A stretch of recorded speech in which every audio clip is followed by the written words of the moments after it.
முன்பொரு காலத்தில் பாண்டிய நாட்டின் இதயமாக திகழ்ந்த வில்லிபுத்தூரில் சூரியன் எழுந்ததும் பனித்துளிகள் மின்னும் மலர் தோட்டத்தில் பக்தியின் உயிராக வாழ்ந்த விஷ்ணு சித்தர் என்ற பெரியாழ்வார் தினமும் திருமாலுக்காக துளசி, மல்லி, செந்தாமரை மலர்களை எடுத்து மாலை கட்டி அர்ப்பணித்து வந்தார்.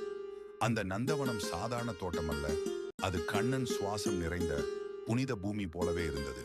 ஏனெனில் ஒரு தெய்வீக விடியலில் அந்த மலர்களுக்குள் இருந்து ஒரு பெண் குழந்தை திடீரென தோன்றியது. அவள் மனித குழந்தை அல்ல, பூமிக்கு இறங்கிய பூதேவி அம்சம். விஷ்ணுவின் அருளால் வந்த பரம பக்தி. அவளுக்கு கோதை என்று பெயரிட்டார் பெரியாழ்வார். அந்த நொடியில் இருந்தே அவள் வாழ்க்கை கண்ணனை நோக்கி எழுதப்பட்ட ஒரு காவியமாக மாறியது. கோதை சிறுமியாக வளர்ந்த போது கூட அவள் விளையாட்டுகள் வேறுபட்டவை. மற்ற குழந்தைகள் போல பொம்மைகளோடு அல்ல, கண்ணன் சிலையோடு பேசுவாள். அவன் கண்களில் தன் கனவுகளை பார்ப்பாள். அவன் புன்னகையில் தன் உலகத்தை மறப்பாள். பெரியாழ்வார் கண்ணனுக்காக கட்டும் மாலைகளை அவள் மறைவாக தன் கழுத்தில் அணிந்து கண்ணாடியில் பார்த்து கொண்டு, கண்ணா, நான் உனக்கு பொருத்தமானவளா என்று கேட்கும் தருணங்களில் அது குழந்தை சபலம் அல்ல, அது ஆத்மாவின் உண்மையான உரிமை உணர்வு.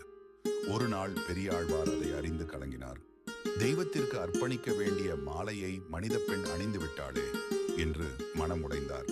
ஆனால் அதே இரவில் கண்ணன் கனவில் தோன்றி, கோதை அணிந்த மாலையே எனக்கு உச்சமான பிரியம் என்று சொன்னபோது அந்த அப்பாவின் பயம் ஆசீர்வாதமாக மாறியது. அதனால்தான் அவள் ஆண்டாளானாள். முதலில் அணிந்து பிறகு ஆண்டவன் பெற்றவள். கோதை வளர வளர அவள் உடல் இளமையாகி வந்தது. ஆனால் மனம் முழுவதும் கண்ணனின் மயக்கம். உலகத்தின் திருமண கனவுகள் அவளுக்கு இல்லை. ஏனெனில் அவள் கணவன் ஒருவனே, கண்ணன். அந்த ஏக்கமும் காதலும் சொற்களாக உருகி வெளியே வந்த போது திருப்பாவை பிறந்தது. மார்கழி குளிர்கால இரவுகளில் கோதை தனது தோழிகளோடு வீடு வீடாக சென்று வாய் நேர்ந்த மாலை பாடி கண்ணனை எழுப்பும் பாசுரங்கள். அவை ஒரு சடங்கு அல்ல, அது ஆத்மா பரமாத்மாவை தட்டி எழுப்பும் குரல். ஒவ்வொரு பாசுரத்திலும் ஒழுக்கம், பணிவு, தியாகம், சரணாகதி அனைத்தும் காதலின் மொழியில் உருகின. திருப்பாவைக்கு அப்பால் நாச்சியார் திருமொழியில் கோதை தன் உள்ளத்தின் தீவிரத்தை வெளிப்படுத்தினாள்.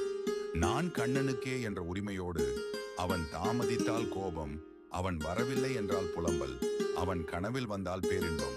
இவை அனைத்தும் ஒரு பெண்ணின் உணர்ச்சி மட்டுமல்ல, அது ஜீவாத்மா பரமாத்மாவை அடைய போராடும் துடிப்பு. அவள் பூக்களோடு பேசினாள், மேகங்களோடு தூது அனுப்பினாள், குயில்களிடம் கண்ணனை அழைத்து வர சொன்னாள். உலகம் அவளை பைத்தியமாக நினைத்தாலும் அந்த பைத்தியம்தான் பக்தியின் உச்சம். காலம் சென்றது. பெரியாழ்வார் மனம் கனிந்தது. இந்த பெண்ணை மனித வாழ்க்கையில் கட்டி போட முடியாது என்று உணர்ந்தார். அப்போது ஸ்ரீரங்கநாதர் கனவில் தோன்றி, கோதை எனக்கு உரியவள், அவளை என் சந்நிதிக்கு அழைத்து வா என்ற ஆணை வழங்கினார். வில்லிபுத்தூரிலிருந்து ஸ்ரீரங்கம் வரை நடந்த அந்த பயணம் சாதாரண யாத்திரை அல்ல. ஒவ்வொரு அடியும் கண்ணனை நோக்கி நடந்த ஆத்மாவின் பயணம். கோதை மனம் முழுவதும் ஆனந்தம், ஏக்கம், பயம், பரவசம், all in one breath. Srirangam கோபுரம் கண்ணில் பட்ட நொடி அவள் உலகமே நின்றது. ஸ்ரீரங்கநாதர் சந்நிதியில் அலங்கரிக்கப்பட்ட திருமால் முன் கோதை நின்றபோது அவள் உடல் மனித உடலாக இருந்தாலும் உள்ளம் முழுவதும் தெய்வீகம். இனி ஒரு நொடியும் பிரிவில்லை என்று மனம் சொன்ன தருணத்தில் அந்த அதிசயம் நிகழ்ந்தது. கோதை ஆண்டாள் கண்ணனின் திருமேனியில் ஒளியாக கலந்து மறைந்தாள். அது மரணம் அல்ல, அது கல்யாணம்.